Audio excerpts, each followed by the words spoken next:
Right, hi everybody. So we'll get started now. I think we've still got some people starting to come through, but just in the interest of just trying to keep ourselves on time and get there finished by 2:30. We'll get started now.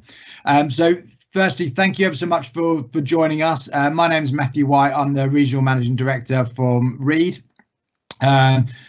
I think from our perspective, the timing of this event is perfect in terms of like where we are at the start of a new calendar year.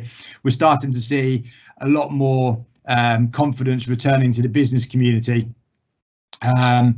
And so I think what we are seeing, and certainly I think what we're finding that our clients have been talking to us about over the last 12 months has certainly been looking for new ways to engage with audiences, and certainly looking for new ways to engage in the digital world.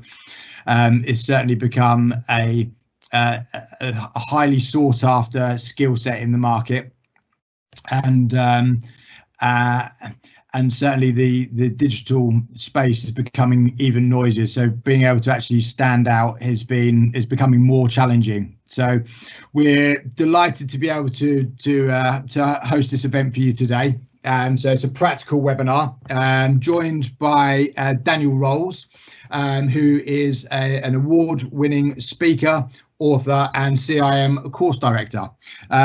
So Daniel's going to take us through a practical guide, talk us through the latest research, looking at the digital marketing skills for 2021, and hopefully giving you new skills and giving you the ability to look at the new year ahead and how we're going to be able to stand out in the marketplace. There's also, at the end, we will also be sending out to you a copy of the slide deck. There'll be some links in there to some practical toolkits from Daniel, and also a link through to our 2021 salary guide. This event is also going to be recorded. A copy of it will be sent through to you as well for you to share with any of your teams who weren't able to make it today. There is a live Q&A as we go through, so please do post any questions as we go. At the end, we will have a session for Daniel to go through and answer any questions that you may have. So without further ado, I'll pass you over to Daniel. Thank you very much for that kind introduction. So I'll explain who I am. I'm Daniel Rowles. I'll tell you a little bit about me, but what we're going to look at is what skills you are going to need for the future.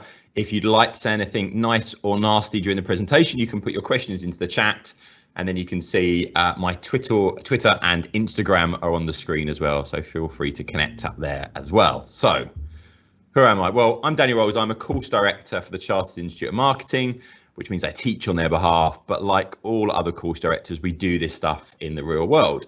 So I run a company called Target Internet, and we work with lots of the brands that you can see on the screen here, helping them upskill their teams, benchmarking them, and helping them to implement their digital marketing. So what I'm going to go through is look at the latest trends. So what are the kind of latest skills you're going to need and how the market's changing.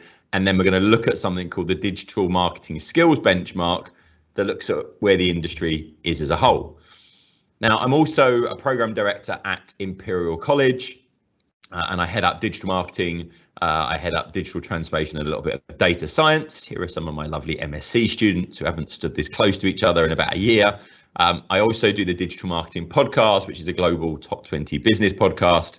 And I've written some books on the topic, which I promise not to mention at all, because I'm not here to flog you a book. This is just to say I should hopefully know what I'm talking about, but you can judge that for yourself as we go through. So let's take a look at the latest trends, the things you're going to kind of need to know about, and why this can feel a little bit overwhelming. So the first thing is kind of noise. This is a little screen recording from a website called Internet Live Stats.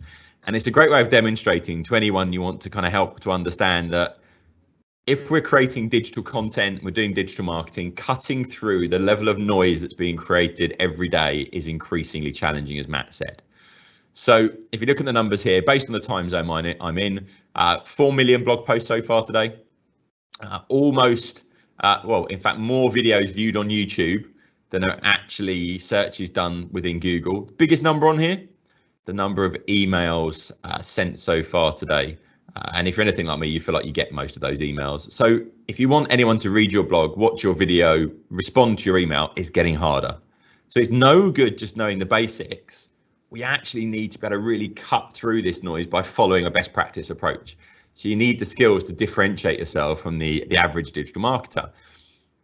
Behind these stats are some hidden pieces. You know, it says that over 5 billion videos have been viewed. The reality of that is that that's not videos being viewed, that's videos being started. The average view duration is about 2.5 seconds, and the average video only gets 4 views, and that's by the person that actually uploaded the video. So we've got to look beyond the basics of the stats, and that analytics analysis skill to understand that's going to become increasingly important. So we've got a lot of noise, and we've got to try and cut through that. Then what we've got are new technologies. This is a little screenshot from a tool called Descript.com. Looks pretty boring on the screen, but what it does is pretty incredible. So what this tool does is help you edit videos and podcasts. So I can upload my audio or video file. It will transcribe it automatically for me, which is fantastically useful anyway. But then what happens if I want to edit that podcast or edit that video, I can edit the text.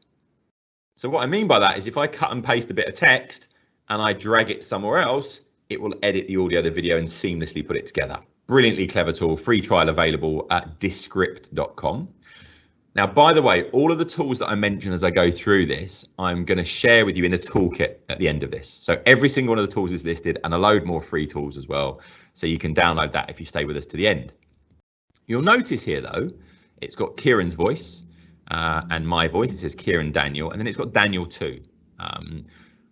This has got an incredible thing called Overdub. If I speak to this tool enough, it learns my voice. And if, for example, I forgot to say something, I can write something in that I didn't actually say. So I've said in here in blue, you can see it says, I'm going to take over the world. I didn't say that really in the podcast, but it will say it in my voice. And it's almost indecipherable from the real thing. So quite creepy as well, because it means anything you listen to, you can't actually trust maybe going forward. But have a look. So we've got these new tools. This is a form of artificial intelligence to create simulations of people's voices to help you edit audio and video. So we've got a lot of noise, we've got new technologies starting to arrive as well. Then everyone for a while has been talking about influencer marketing. This is lovely Zoella. Zoe is an influencer. She talks on YouTube and various other channels.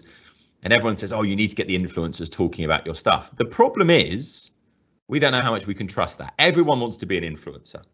Study done in the Times, asking 16-year-olds what their ideal job was. It used to be, maybe 10 years ago, footballer or pop star. Actually now it's YouTuber or gamer. So with everyone wanting to be an influencer, that creates a bit of a problem. So I'm going to jump over to my browser. So there we've got internet live stats running in the background. I'm going to go to Google and I'm just going to search by Instagram followers. Don't do this, please. So I've searched by Instagram followers. Just going to refresh that page. Let's spell that correctly. And I've got a little plugin for Google Chrome. So I've got a little thing built into Google Chrome. And what that is going to tell me is basically how many people are going through and searching buying Instagram followers. So I've got this little thing called keywords everywhere. I'm going to switch it on and then we'll hit refresh and it will do it for me again. But this time underneath, it's going to tell me how many people actually search for that each month. 460,000 people are trying to buy Instagram followers. If I go on the right hand side, it tells me what else they're searching for. Buy Instagram followers cheap. Not only are they cheating, but they're trying to be cheap about it as well. How to get 1,000 followers in 5 minutes and so on. What this basically tells me is that if I'm going to engage with influencers, I need to be able to judge the quality of their audience as well. What's the return on investment of that going to actually be? So there are new tools arriving that we need to be aware of. This is a brilliant tool called Spark Toro. It's in the toolkit that I'll share with you at the end. And I've been a bit brave and I've analysed my own Twitter audience. And it says, look, for someone that's got about 8,000 followers that I've got here, you should have about 18.5% dodgy followers. And what it means by that is that people that the account is now inactive or bots following you and things like that. I'm scoring slightly above average at 20.8, not because I've been buying dubious followers, I should add, because I've had this account a very, very long time because of my age, and it basically means that I've got people that haven't been using their accounts from 5 years ago still following me. But we have these tools now so we can measure what's the real level of engagement. How many of that influencers following is actually real? So we definitely need to be up to date with those latest tools so we can make sure we check the quality of the audience. So it's not just about reach, it's not just about engagement, it's also about what the end business outcome is. And those people that can do that data analysis are in huge demand at the moment. And I'll show you some evidence behind that in a moment. So content marketing. Well, this is another little tool. This is a tool called Clear, and this is telling me of all my content, what's been the most popular. So I can see some videos, pictures of people always work well. A picture of my dog there, that always seems quite popular. That's Eddie the Beagle. Picture of me on a magazine there, that's all great. But the reality is, how well is my content marketing working? And there's a real challenge with this because our studies show us everyone is doing content marketing. And the problem is if everyone's got basic content marketing skills, as we saw at the beginning, there is a huge amount of content. So what we're looking to do is cut through that kind of level of noise. So I'll give an example of this in practice. If I write some content and I post it up to our website, I know that probably on Twitter within the first hour, I'll get 120 shares of that. That sounds brilliant because you figure 120 people have shared this tweet. So maybe they've got 50 followers each if we're conservative, and 10 of those 50 followers click on it, or this should end up being thousands of people reading my article. In reality, when we looked into the analytics of this, 120 shares, how many people read the article? Well, you say it's got to be the 120 that shared it in the first place, maybe 10 followers each. We're talking 1,000 plus at the very least, so that's great news. The reality is when you look at the stats, 120 shares only led to 30 clicks through to the content. What does that tell us? Most of the people sharing that stuff never even read it. They're sharing stuff because, oh, that'll make me look good. That's relevant for my audience. I didn't even look at it. And then their audience isn't really engaging with it either. So the differentiation between volume and engagement is huge. And then we look at the type of engagement. A share isn't necessarily driving a real click. And is that click actually leading to someone buying something or doing the thing that I want them to do? So again, understanding the whole user journey, the ability to use the channels effectively to create the right content for the right audience, and the analytics analysis skills to measure all of that and paint a picture for those people we work with to explain we're doing this and it's leading to this. So a pretty challenging environment. We talked about new tools. Now this is even scarier. Say you want to do some marketing and you need some faces, you need pictures of people, and you don't have the people, the photography, etc. to do that. You might go and buy some stock photography. You can't quite find the right face that it's supposed to be. I can use this great tool. This is called Generated Photos. And if I go through here, what you're going to see is I can filter. I want a particular head pose, gender, age, ethnicity, eye color, etc. And it will show me tens of thousands of people. There's 2.6 million faces here. None of these people are real. These faces are all generated by an artificial intelligence. Now, the odd thing is, these people probably look like someone in the real world. I did this the other day and someone said, oh my God, that looks just like my cousin. So a bit strange, but we've got these new tools available to us. Artificial intelligence is something that's springing up in more and more places in digital marketing. You don't need to understand the underlying technology, but more of how we can use this. If you can explain the underlying technology, you're at a great advantage. So for example, with this, you might expect, chatbots are getting smarter. We've got this whole industry around something called conversational design. And conversational design is basically saying, how do we make chatbots useful? So at the moment, 97% of us, when you get to a website and the thing pops up and says, hi, can I help you? You kind of say, hey, probably not. You're probably really irritating. I'm going to ignore you. Conversational design is about making them better. You can now get chatbots that have artificial intelligence generated faces that will be animated in line with what they're saying. And what they're saying isn't actually artificial intelligence. It's kind of clever scripting. The point at which you can speak to an intelligent agent and it feedback, we're quite a long way from that. And I'll demonstrate that in a moment. So you're going to see these tools popping up more and more.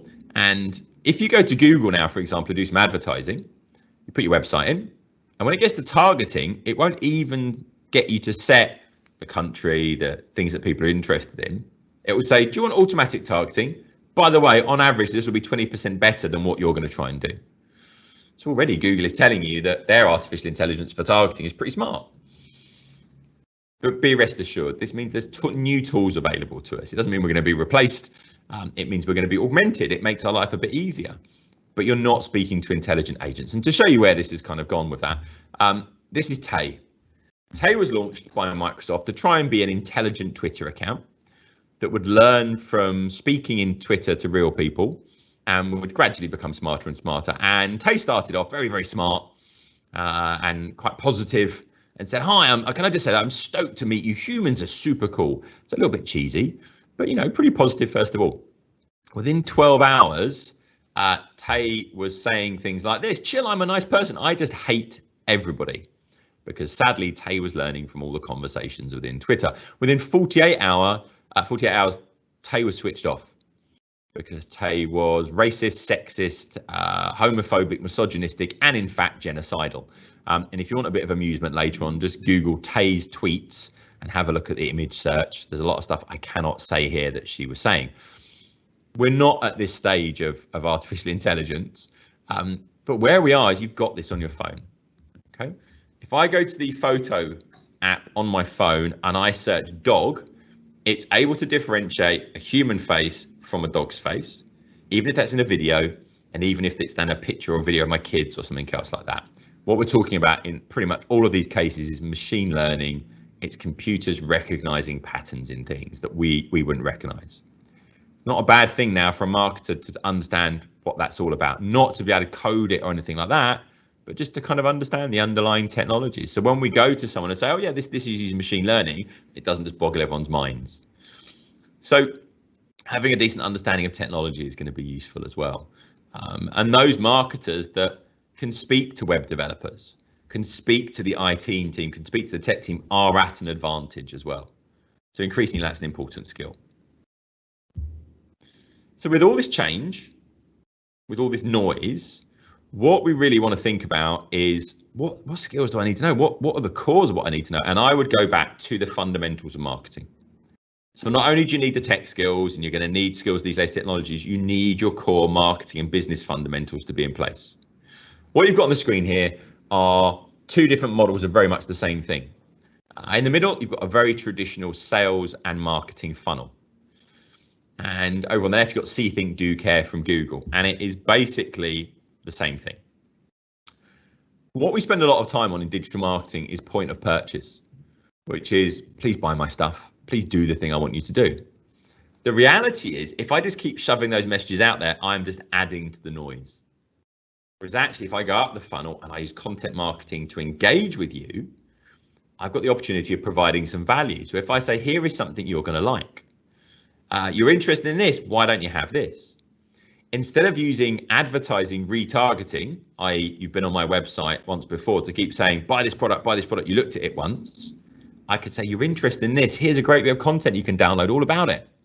I can drive your active interest and hopefully I can drive you towards the point of purchase. Now, this isn't a linear journey. We might come back to the website again and again in terms of that browsing stage. Our existing loyal customers might also like that content. But the point is we understand who our customer is. We understand what channels they're using. We understand what content they might want. And we're mapping that user journey out. All of that is at the heart of marketing and has always been. Maybe the platforms have changed, maybe the technology has changed, but we still need to think about our customers first. And we need to take this kind of customer-centric view on things. So with that in mind, and these new technologies, I want to share with you a little bit of insight into where skills are at the moment, where the gaps are, which means where the risks for business, but also where the opportunities for all of us are as well. And then give you some really practical resources of how you can go and help yourself with those skills as well for free and some other things that you can do. So let's take a look at the skills benchmark. So the skills benchmark, we update this regularly. The latest published one has got the May 2020 full set of data and some updated 2021 data. Target Internet produced this in partnership with the Chartered Institute of Marketing. And it's a bit different to other skills benchmarks in that it doesn't just ask people where their skills are, it actually tests them. And you can see here there was 4,800 people tested originally. It's been updated with another 3,800. And it tests people's knowledge by asking them a whole series of questions, multiple choice and those sorts of things in 12 different disciplines: search engine optimization, analytics, paid search, social media, usability, and so on. We then segmented that data into 29 different industries, and then 6 different seniority levels from kind of grads through to director level and board level. We've looked at tactical and strategic skills. The questions are all easy through to hard, and they're weighted accordingly, and that's aligned with the Chartered Institute of Marketing's professional standards. What we've also then done is take that and gone into global brands and tested everyone internally and make sure it actually aligns with the skills that you need for a particular role. So the point is, and we also use this at Imperial College as well. So the point of this is that it's pretty rigorous data. It's academically rigorous, but also it's been tested in the real world so that you can use this to shape your skills. And you can, by the way, you can do this for free for yourself, and it will tell you what you need to learn and where your skills gaps are. You can also do it for a small team, and I'll show you that. So for example, you go through and it'll ask you a question like this. What happens if you edit the links within your ad site links, which is a fairly tactical advertising question, and you go, whatever the answer is, or I've got no idea, not sure. And that's perfectly valid as well, because if you've got no idea, we want you to guess. So you're going to go through, you can answer a load of these questions. It takes you about 20 to 30 minutes to answer a whole series of these questions. And it will then output for you where your skills are, your results, the ideal results, and then your previous attempt. So you can do this again and again, and you can see if you've improved. It will also then say, well, your results were, we benchmark you for this person was in the automotive industry exec level, and their focus was on digital strategy. And then it goes through and tells you what you need to look at and where your skills gaps are and where your problems might lie. So it gives you a bit of a practical guide. So having done this thousands and thousands of times, this shows the overarching results when we did it originally a couple of years ago, and then where the data is now. Right, so first of all, the blue bit is what people know. The outer edges of the circle is like maximum knowledge. Now, we'd never expect it to get to those very outer edges. That's unrealistic. No one's going to know everything. But what it does show is there's a huge skills gap and a bit of a skills crisis within digital marketing. Why is that? It's moving very quickly. Now you can see the average percentage scores out of 100 for where they are now, and then how that's changed over the last 2 years. You'll see some areas have improved, but quite a few have stayed still or gone backwards. So why on earth are people's skills going backwards? Well, what's happening is the user expectations are changing. You and I, when we use Just Eat and Deliveroo, and when we used to use Uber a lot and those kind of things, we have an expectation of frictionless use of digital, great apps, great websites. I phone your call center, you can see what I've done online. It's a joined up experience. What we really want is every time I interact with my bank for that to be the same. When I interact with any service provider, retailer, I want that great joined up experience. But it's kind of not necessarily there. And unless our skills are moving forwards pretty quickly, they're not keeping up with the changes in user expectations, but also within the changing marketing technology and what's actually possible. Now, those overarching results hide a few different secrets at different levels and within different industries. So let me go through those, and then I'll give you some great tools that you can take away and use to improve your skills. Right, lack of progress in the last 2 years. There is an exponential growth in the amount of marketing technology available, what's possible, and user expectations have changed, but it does hide a deeper picture. Social, SEO, and usability particularly have become more complex as user expectations have grown.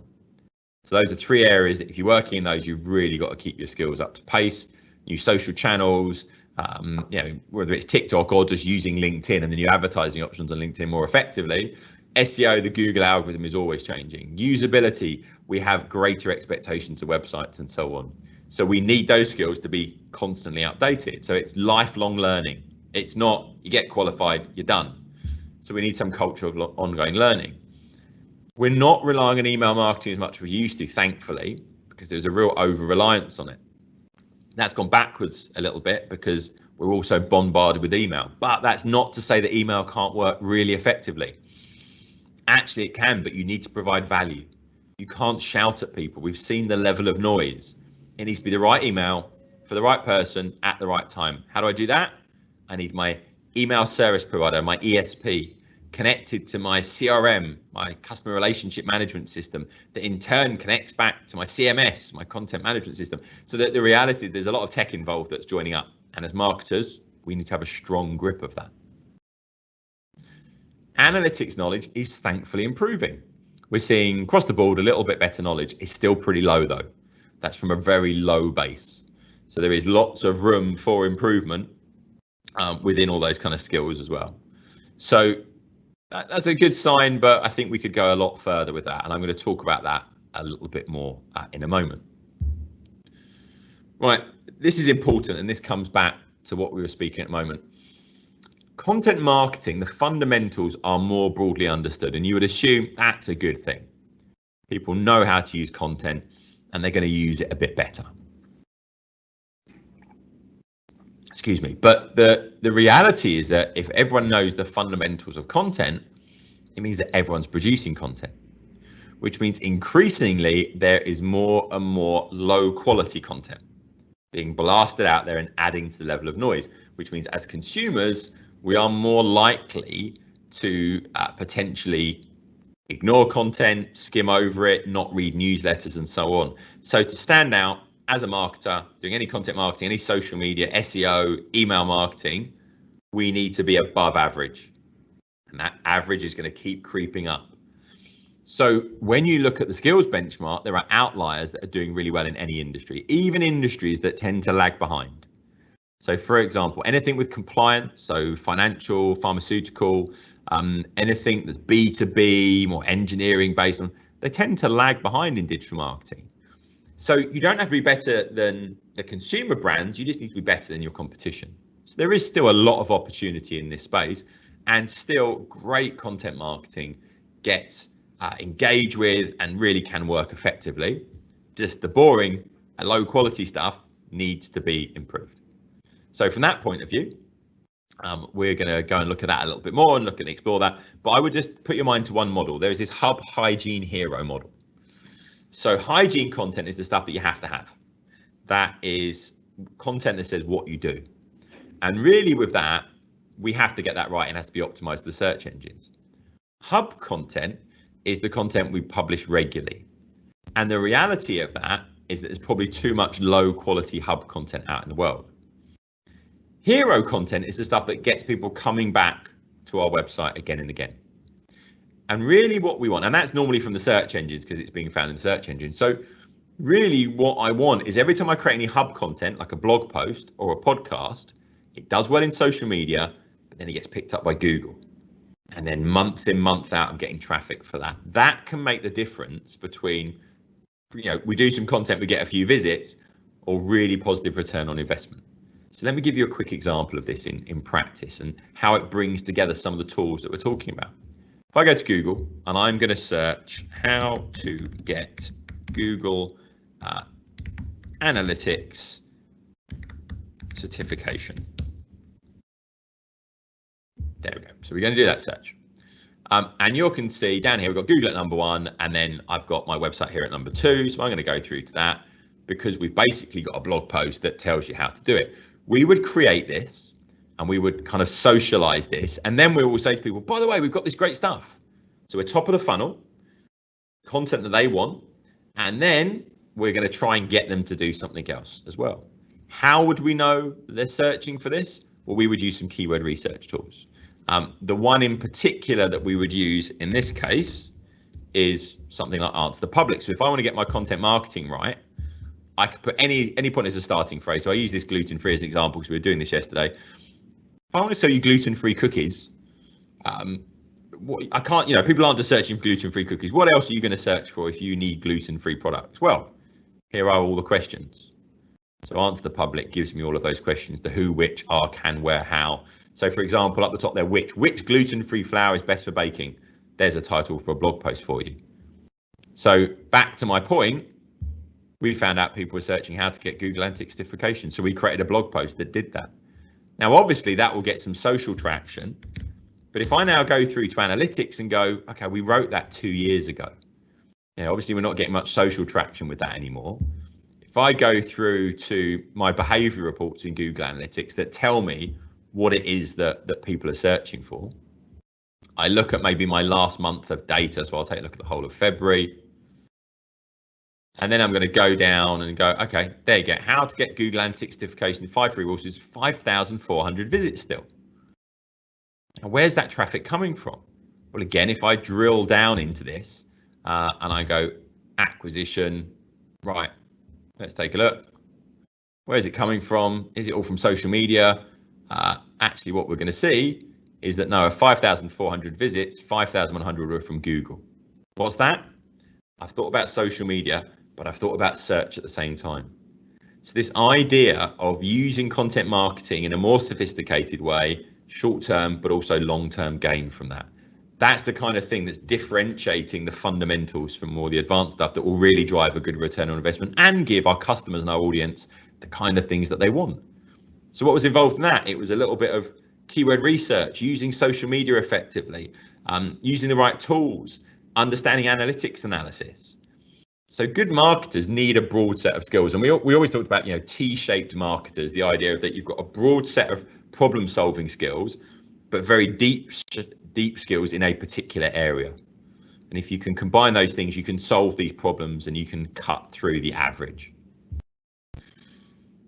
Great news actually is junior level roles have significantly increased their knowledge. Those coming out of university, those coming out of doing CIM introductory qualifications, the CIM have updated the qualifications. They're doing that all the time in terms of the digital content. The universities are better at doing this stuff as well. So it's great to see people coming into junior roles have improved. This was a problem a couple of years ago, and there's great demand in agencies, in businesses for people with good, solid digital skills. So that's good news, but it means there's more competition. So again, we need to try and differentiate with that. Practical knowledge, not just theoretical knowledge. Have you tried this stuff in the real world? Have you got your own blog? Do you do a podcast? Can I see that you've applied this in some sort of practical way? The problem we found, the biggest problem, is at mid-senior level management, people that are heads of department and things like that. Now, what's happened is that they are now not doing this stuff hands-on, but they are in charge of other people doing this stuff. That means because they're not hands-on, they're not keeping their skills up to date necessarily, and they are potentially getting their skills starting to lag behind. That's a big problem because they don't know to ask the right questions. They may not direct their team so efficiently. They might not be so good at managing their agencies, not through any kind of fault of their own, other than there isn't a commitment to giving tactical skills to those people that are now in those kind of management positions. So my point here is that upskilling and ongoing learning is for everyone at every level of the organization. And I really mean at every level, through from starting in a role through to the board of the organization, because the board need to push back and ask the right questions. And really, if there's going to be a transformational agenda, i.e. we need to change this organization from where we are now to what it needs to be, because of this fast changing environment we're operating in, everyone needs common language, common knowledge, and to have those interactions between the different levels. Now, we saw that directors were getting a little better, and that sounds pretty good. And we've done some work with the Institute of Directors on this. The reality of that is it's got better from a very, very low level. And it's got better. So we're not there. We're not at the point where we say, yeah, our directors really get this stuff. And actually, the directors are the people that are likely to be the people that are more disconnected from this. Their lives might operate slightly differently. They tend to be older. And that tends to mean that they're not using maybe some of the latest social media. They might not fully understand it as much. So we need education for the tacticians, but also for the strategists within the organization that are setting the agenda. So we can't rest on this. We need to keep kind of driving this forwards. So what can we do about it? What are some practical ways we can kind of go for this? I just want to spend my last kind of 5 minutes or so before we go on to any questions, just giving you some really, really practical tools. So the first thing is, if you want to benchmark your own skills for free, or if you've got a team of up to 10 people or a segment of your team, and you'd like to do it for free, targetinternet.com/benchmark. Or if you Google digital marketing skills benchmark, you'll find it. It will take you 25 minutes to do it for an individual. If you've got a team, you're going to have to get everyone to do it, and it will tell you where you are or where your team is. So go and do that, and it will give you some kind of great insights as well. What you then need to create is a culture of ongoing learning. It's no good saying to people, benchmark your skills, and then go, well, go and learn in your own time. People learn in different ways. You might need video, you might need podcasts, you might want to do lunch and learn. So people get together at lunchtime face to face or on a Zoom like this and say, okay, we all read that book or we all listened to that podcast. What did you think? What did you learn? I like that. That guy was talking rubbish, and so on. So the idea of like doing a bit of a book club learning. On that, if you want some ad-free digital marketing kind of content, just let me highlight this one for you. This is the digital marketing podcast that we do. There's also the CIM podcast. Let me try that again. We don't want kettlebell podcasts. There we go. There's the digital marketing podcast.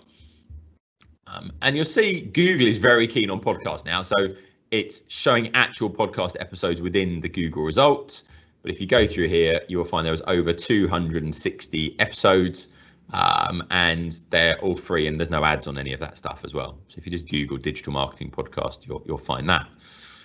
The Google to Google, the G to G example is that Google very much encourage people to teach each other. So that's really important. But, you know, how do people learn? Well, some people read, some people watch videos. You might need interactive learning, webinars like this. There's a load of options. But as organizations, we need to put this culture in place. And as individuals, we need to embrace it.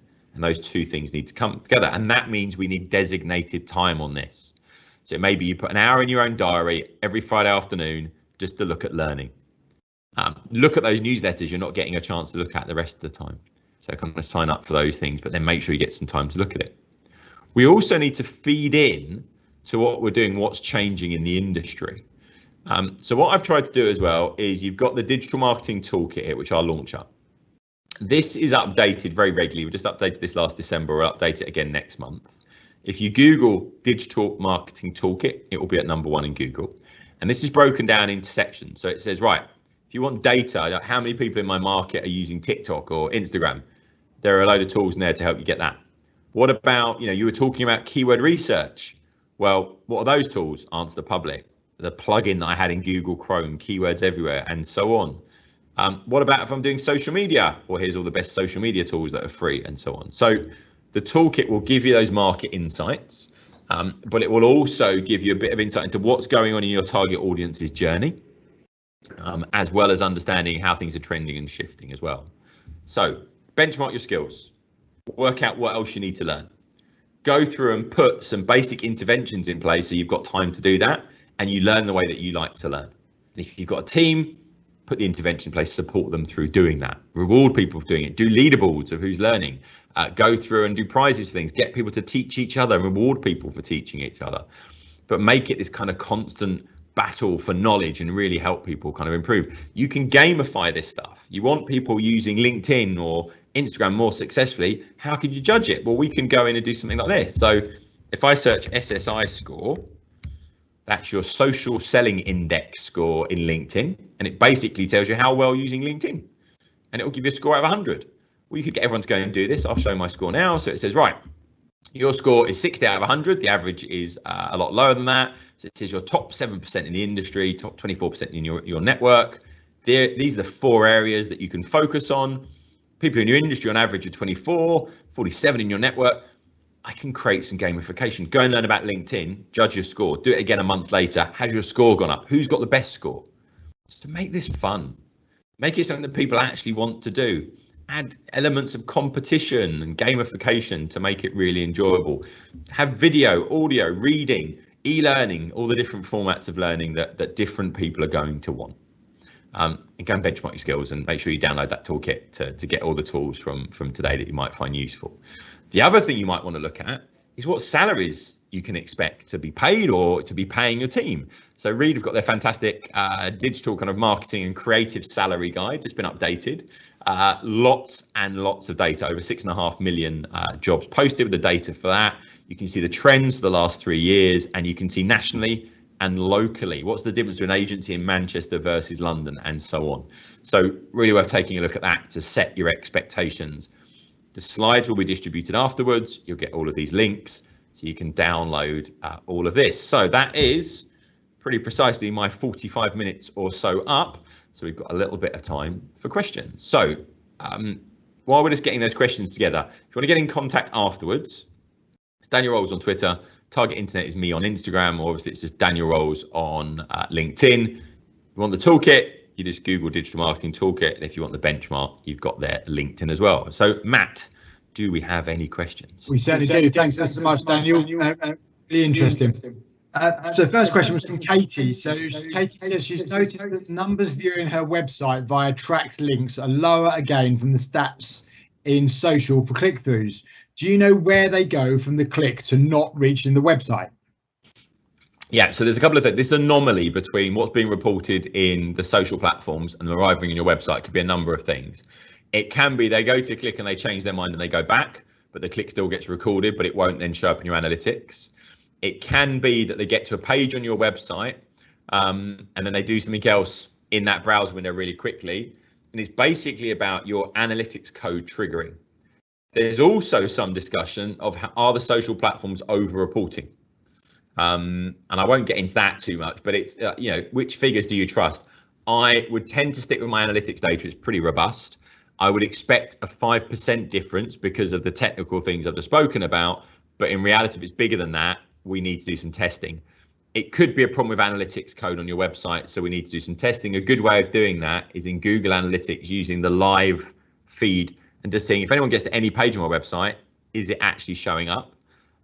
There's also a plugin for Google Chrome that looks at tags on a website. So basically you can go in and see, have I got the analytics code on every page of my website? So I would check those things out to try and to get to the bottom of it. Thanks so much, Daniel. So the next question, I had to check this myself while you were going through, just to make sure I wasn't going to go down a rabbit hole I wasn't going to return from. But what are your thoughts on the Tom Cruise TikTok fake videos? Right. And the AI included within them. Yeah, so there's been a lot of this for the last couple of days. So there's these two great videos of Tom Cruise doing some stuff that you can. Everyone's like, these are amazing. You can tell it's not. I think you can tell it's not real.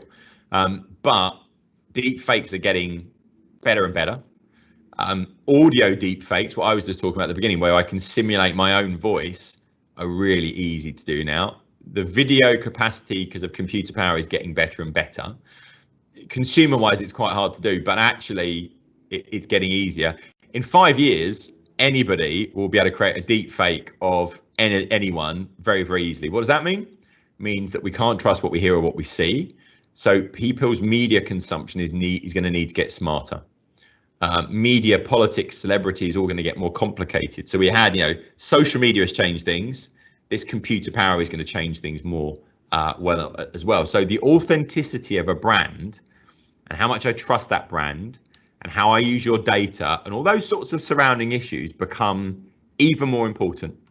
Because if I show you something, you're not going to look at it and go, is that video real or not? Because you won't be able to tell. So you've got to trust the brand implicitly. So if they show you something, you think, I already trust this, it's okay. Like if a dear friend or a family member tells you something, you may or may not trust it. It's that same thing. So using our brands, our communications to build trust, not misusing data, all becomes really, really important.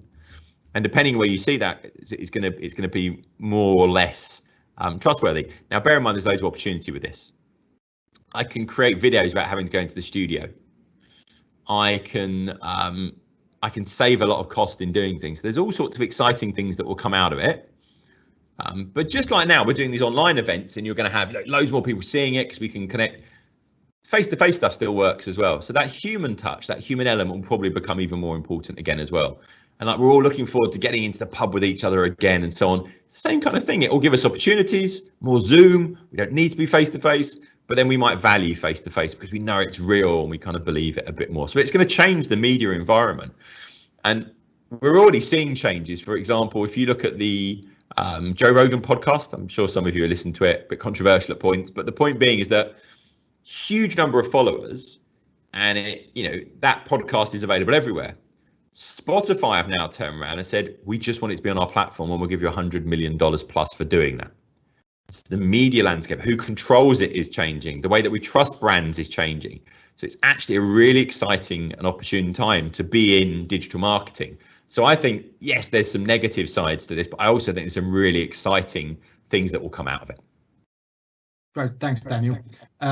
You mentioned earlier about the hub and hero. So what sort of ratio of hub to hero to hygiene content should you be aiming to produce? So your hygiene content you have to have, and it's just like it says what you do. So that'd be when you build your website, you know, you do the best answer to the question, what do we do? And you optimize it for search engines. Forget the ratio, you have to do it. The next piece is, you know, how much hub content, how much hero. Ideally, this ain't gonna happen, but ideally all of my hub content becomes hero content. How's that?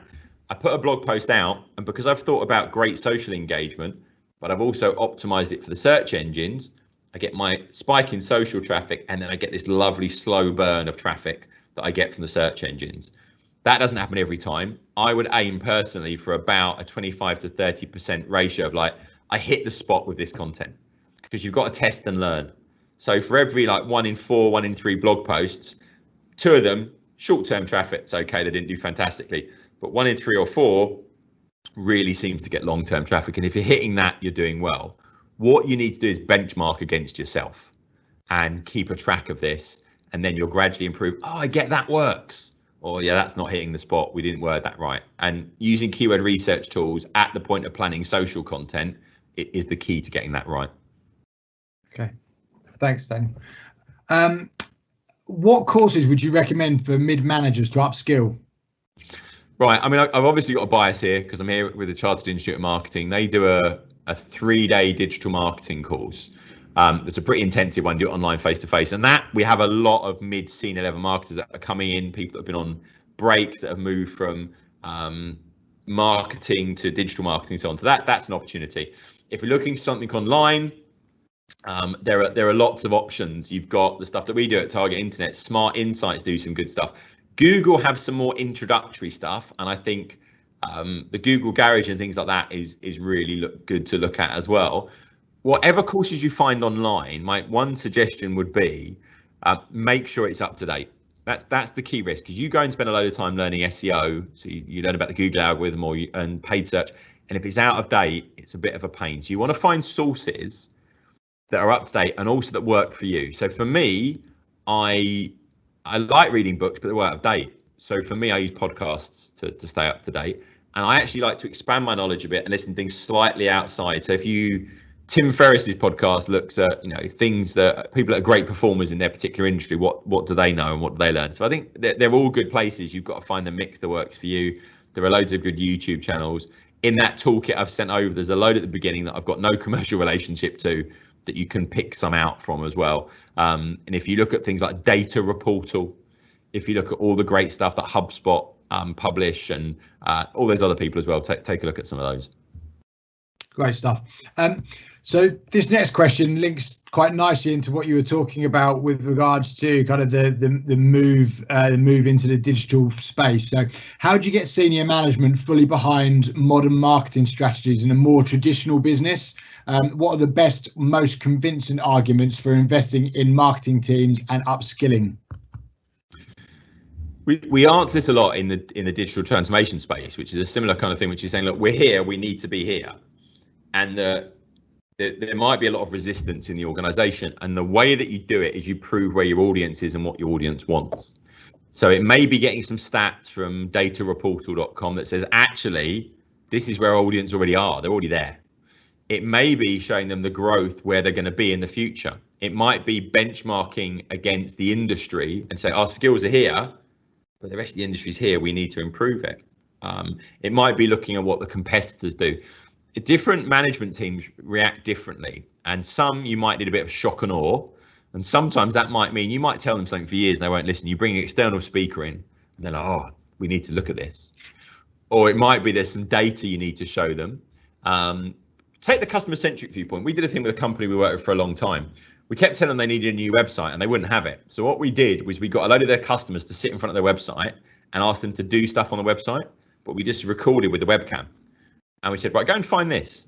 And the customers would go, where do I click? I can't, this doesn't make any sense. I can't find it. This doesn't work. What? Oh, this is terrible. And I loaded them to do it, and we edited together a 3-minute video and went, this is what the website's doing to our customers. And the ball turned around and said, we need a new website. I said, what a good idea. So you've got to take that journey, and you've got to think about, this is stakeholder management. And that's one of the key things. Good marketers need to be great stakeholder managers. And it's not something we get taught within marketing most of the time. It's something that comms and PR people get taught. But actually understanding why they're resistant, where they see the risk, how could I take them on the journey? That becomes really important. So if you haven't looked, I would do a online stakeholder management 101 kind of courses, really changed my life in this stuff, because I suddenly had some formalized techniques for getting people on the journey with me. So I think that's a good place to start. Perfect, thank you. You just mentioned, so I've had a question pop in. So you mentioned the 3-day CIM course. What was the course called?